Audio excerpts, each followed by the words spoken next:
Alright class, in this video this is the final installment of method of undetermined coefficients, and this is part 3. So here I just want to go through some sample setting up for YP. So the question is to write the form of YP. Pay attention to when they say that, because they're not asking you to solve the differential equation. They're not even asking you to find the constants. So expect that some of these are going to have letters that go out to M or something, okay? So write the form of YP for y double prime plus 5y prime plus 6y equals f of x. So in order to do that, we have to find the homogeneous solution. So I went ahead, got the characteristic equation, got my roots of -2 and -3, and then wrote my homogeneous solution, c1 e to the minus 2t plus c2 e to the minus 3t. Okay, so in the first part, we're going to use this one for a couple different examples.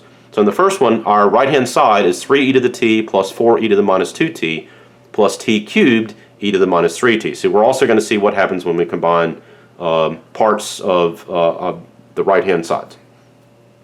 Okay, so our guess, our initial guess, okay, we're going to have to correct it, okay? So our initial guess is that yp is a e to the t plus b e to the minus 2t. Okay, so stop. This next one, it's a polynomial degree 3 times an exponential function. So make sure you don't put too many constants in. We're going to put constants with our polynomial degree 3. So we're going to have a ct cubed plus dt squared plus et plus f. Okay? Notice that in that, if I did not have the t cubed, t squared, or t, I already have a constant that's going to go with the e to the minus 3t. And this is why we do not add another constant. Okay? So we're just going to say times e to the minus 3t. Okay? Once again, just the explanation for that. If this had just been e to the minus 3t, you would have f e to the minus 3t. You wouldn't have f times g, right? Just f. Okay. So notice in here, what's going to repeat? Well, a to the t is fine. That doesn't conflict with either of the parts of the homogeneous solution, so we're good there. We also have this second solution here that is going to conflict with that, with the homogeneous solution part of it. Okay, and then the last part here, this f e to the minus 3t, also conflicts with the homogeneous solution. So when we multiply by our correction factors, okay, we're going to leave the first one alone because it didn't conflict. We're going to multiply by t to get the second one linearly independent.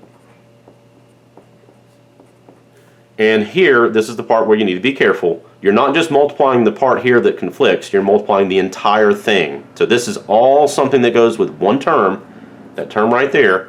So we're going to multiply the entire thing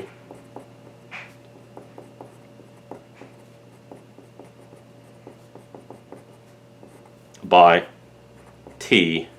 And look, if you want to distribute that through, that's fine. But you don't have to if you're just writing the form. It's probably easier for me to read it if you don't multiply it through. Example number 2.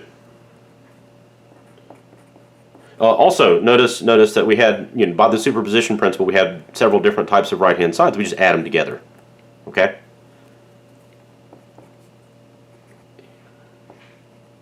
Okay, so suppose my right-hand side was e to the minus 3t plus t cos t plus sine t plus e to the minus 2t cos t.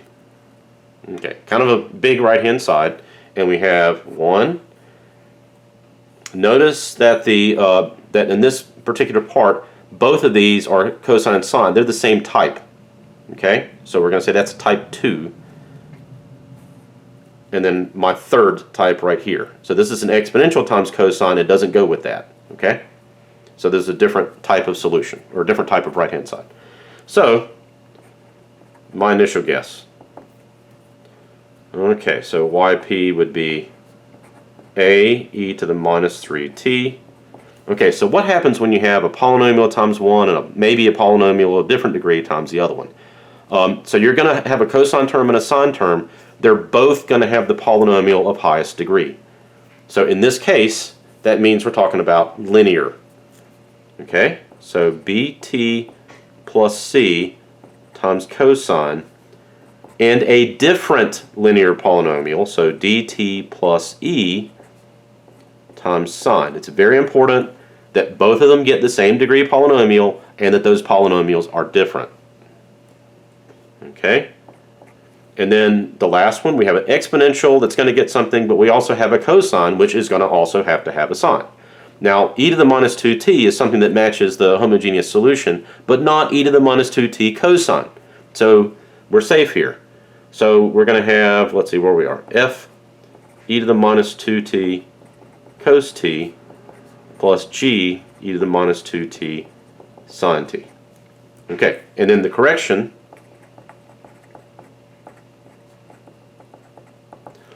so we need to multiply this guy by t, and that's it. Not this, because those are different than just e to the minus 2t. So p corrected would be a t e to the minus 3t, and then I'm just going to copy the rest. So bt plus c cos t dt plus e sine t. Please use parentheses. And look, even if there's a minus sign, if I had a minus here, you still have a plus there. Okay? Don't put minus signs when you don't need them. Okay, and then let me copy the rest. So plus f e to the minus 2t cos t plus g e to the minus 2t sine t. Okay, I've got one more example. So we're going to write the form of yp. Okay, and we're going to have y double prime minus 4 y prime plus 5y equals e to the 2t cos t plus e to the 2t sine 2t. Okay, so the homogeneous solution, because we need to do that first. So the homogeneous solution, we've got that r squared minus 4r plus 5 equals 0. You can try to factor that, but it won't happen. So minus b plus or minus b squared minus 4 times 5 times a is going to be minus 20, and that's going to all be over 2. Okay, so what's that going to be? That's going to be 4 plus or minus, that's going to be negative 4, which is going to end up being as a square root, 2i, which is 2 plus or minus I. Okay, and that means my homogeneous solution is c1 e to the 2t cos t plus c2 e to the 2t sine t. Alright, so back up to here. Our guess for yp, so I've got type 1 and type 2. The 2t makes that completely different than that one. So a e to the 2t cos t, b e to the 2t sine t,